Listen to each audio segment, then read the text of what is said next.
Chega um momento onde o faraó diz, tá bom, não vou negociar a permanência no mundo nem por perto. É quase como se dissesse, eu desisto de lutar pela consagração. Mas ele diz o seguinte, os homens podem ir, mulheres e crianças ficam. Sabe o que ele está dizendo? Eu nem me importo de brigar pela sua consagração, se eu conseguir impedir vocês de adorar a Deus em família. E aqui nós temos algo que não pode ser ignorado.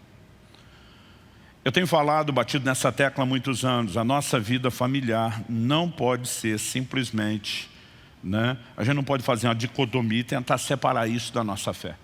1 Timóteo 5,8 diz, se alguém não cuida dos seus, especialmente dos da própria casa, negou a fé e é pior do que o incrédulo. Quando eu e você ferimos os princípios de Deus para a família, nós criamos uma desconexão com Deus no aspecto da nossa fé.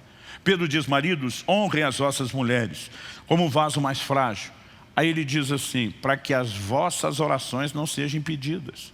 Ele não está dizendo, maridão, seja esperto, trate bem sua mulher para você ter um clima melhor dentro de casa, harmonia, felicidade, paz. Ele está dizendo, ei, se você desrespeitar o que Deus estabeleceu sobre família, suas orações vão ser impedidas. Você não vai ter um problema só debaixo do teto, você vai ter uma desconexão com Deus. E são inúmeros os textos que trazem advertência sobre essa questão. Ao que eu e você precisamos entender que, se por um lado o diabo não quer que nós cultuemos a Deus enquanto indivíduos, parece que ele tem um desespero da ideia de cultuarmos a Deus em família. Aí você vai entender que na Bíblia, embora a salvação seja individual, em termos de responsabilidade, o plano e o projeto de Deus é para a família. O que é que Deus prometeu a Abraão? Em ti serão benditas todas as famílias da terra. Paulo escreve aos Gálatas e diz que Deus pré-anunciou o evangelho a Abraão nesse dia. O que é que Deus disse para Noé?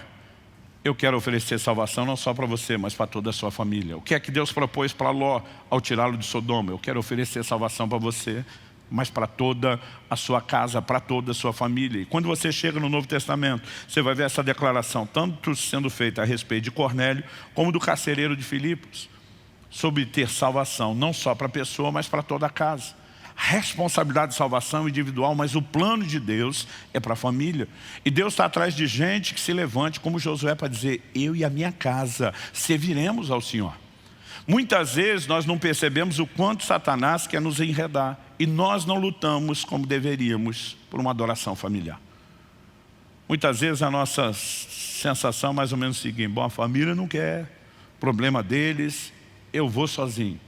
A verdade é que Deus te chama enquanto indivíduo você tem a responsabilidade de corresponder com Ele, mas todos nós deveríamos carregar uma mentalidade de lutar pelos nossos familiares, de interceder, de manter um bom testemunho, de evangelizar, e mesmo aqueles que já estão servindo ao Senhor, de preservarmos um ambiente onde a família adore juntos.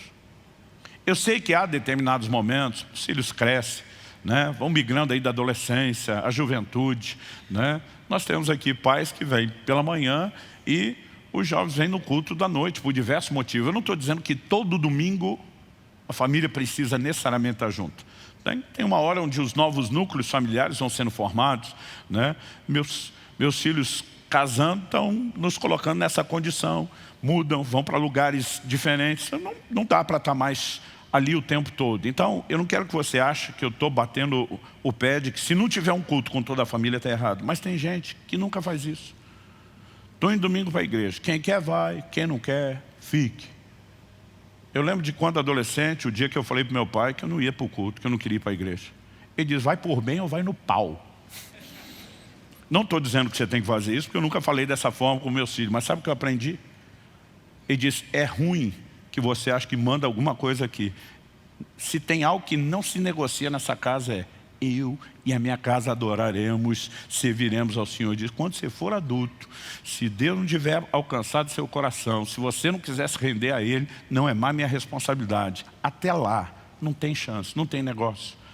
E muitas vezes eu me lembro da insistência do meu pai, tem que ir todo mundo para a mesma igreja, todo mundo para o mesmo culto, todo mundo tem que ter culto familiar, porque há um princípio bíblico a respeito do culto em família, de nos posicionarmos juntos.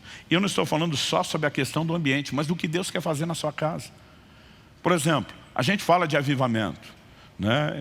Eu tenho irmãos que já estão dizendo assim, cara, glória a Deus, o ano está acabando, o próximo está começando, e você vê empolgação, está chegando o sobrenatural, vai ser aquele tempo do mover de Deus. Mas deixa eu te dizer, Deus não quer trazer avivamento só para a igreja e para os ambientes do culto.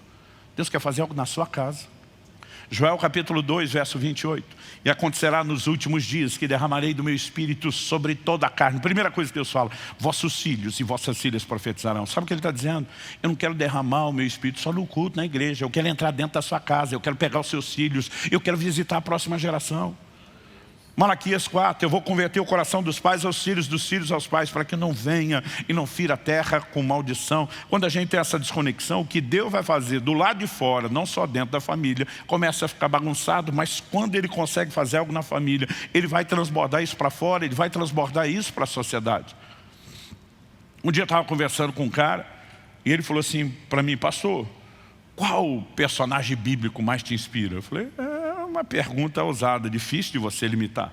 Falei, depende do que nós vamos conversar. Antes de eu sequer entender o que ele queria, ele já disparou. Ele falou, para mim é Filipe, o evangelista. Aquele cara entrando em Samaria. Pastor, isso aí é o meu sonho. Expulsando demônio, curando os enfermos, trazendo gente para Jesus, avivamento. Eu falei, cara, Filipe também me inspira. Eu falei, mas tem uma coisa, Filipe, que me inspira mais do que essa. Ele falou, qual? Eu falei, a Bíblia diz que Filipe tinha 4 filhas virgens que profetizavam. Quando a Bíblia usa o termo virgem, significa que elas estavam aguardando o casamento e uma construção familiar no padrão divino. Enquanto estão nessa espera em pureza dentro de casa, estão cheias do Espírito Santo, fluindo nos dons. Falei, para mim, o avivamento em Samaria vai ser consequência, efeito colateral de quem tem uma casa que cultua, que adora Deus, que anda nos princípios de Deus, que permite essa manifestação do Espírito Santo na família primeiro. Quem está entendendo? E sabe, o faraó está dizendo, eu nem preciso negociar permanência no mundo ou por perto, se eu conseguir bagunçar o padrão familiar.